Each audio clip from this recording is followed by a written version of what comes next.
کا سایہ ہے تجھ پر اور ہم پہ رہے سایہ تیرا۔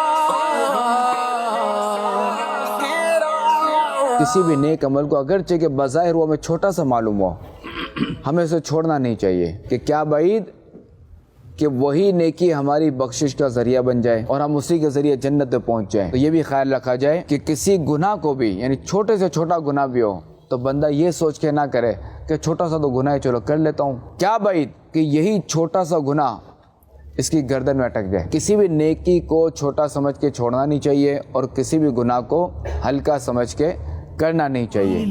دعوت اسلامی عطا ہے حبیب خدا دعوت اسلامی۔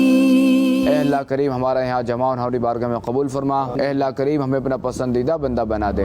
اے اللہ کریم پریشان حالوں کی پریشانیاں دور فرما۔ بے اولادوں کو نیک و صالح اولاد بخیر عافیت عطا فرما۔ جو نافرمان اولاد کی وجہ سے بیزار ہیں ان کی اولاد کو فرما بردار بنا۔ تار کا سایہ ہے تجھ پر اور ہم پہ رہے سایہ۔ توبہ کا کیا طریقہ ہے کہ ایک تو ندامت کہ اللہ جو میں نے کیا یہ میں نے غلط کیا، مجھے نماز نہیں چھوڑنی چاہیے کہ میں نے جو نماز چھوڑی میں نے غلط کیا، ٹھیک ہے۔